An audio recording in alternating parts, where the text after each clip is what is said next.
আসসালামু আলাইকুম ওয়া রাহমাতুল্লাহি ওয়া বারাকাতুহু। প্রিয় দর্শকবৃন্দ, বিশ্বনবী মুহাম্মদ রাসূলুল্লাহ সাল্লাল্লাহু আলাইহি ওয়াসাল্লাম বলেছেন, যারা নামাজ পড়ে না অর্থাৎ বেনামাজিদের জন্য জাহান্নামে অসংখ্য আযাবের ব্যবস্থা করেছে।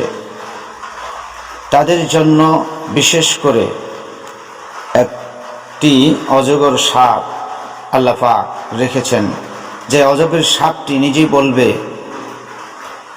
আমি টাক পড়া অজগর সাপ, আমাকে আমার প্রভুর আদেশ করেছেন ফজরের নামাজ না পড়ার কারণে সূর্য উদয়ের পর পর্যন্ত তোকে দংশন করিতে, জহরের নামাজ না পড়ার কারণে আসর পর্যন্ত,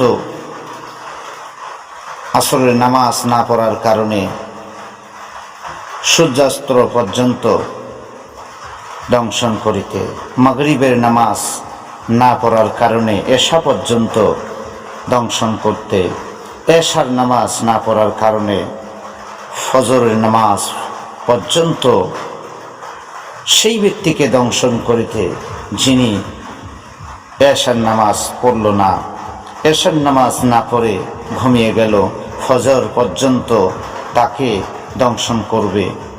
এইরকম বিকট আওয়াজ করিয়া অজগরটি যখনই বেনামাজিকে দংশন করিবে, তখন প্রতি দংশনের আঘাতে বেনামাজি 70 গজ মাটির নিচে দাবিয়া যাইবে। আবার অজগর সাপ নখ দিয়া বেনামাজিকে টানিয়া লইবে। এই রূপে কিয়ামত পর্যন্ত বেনামাজি কবরের আযাব ভোগ করিতে থাকিবে। হাসরের মাঠে অত্যন্ত কড়াকড়ি শহীদ বেনামাজির হিসাব নেওয়া হবে এবং আল্লাহ পাকের গজবে কোহরের শাস্তি তাহার উপর নাজিল করা হইবে এবং অত্যন্ত অপমানের সাথে লাঞ্ছিতভাবে বেনামাজিকে জাহান্নামে নিক্ষেপ করা হইবে। বেনামাজি কপালে 3টি লাইন লেখা হবে। প্রথম লাইনে লেখা থাকবে, হে আল্লাহর হক নষ্টকারী।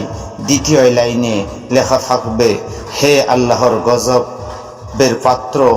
তৃতীয় লাইনে লেখা থাকবে, হে দুনিয়াতে যেভাবে তুমি আল্লাহর হক নষ্ট করিয়াছ, আজ তেমনি তুমি আল্লাহর রহমত থেকে বঞ্চিত হয়েছ।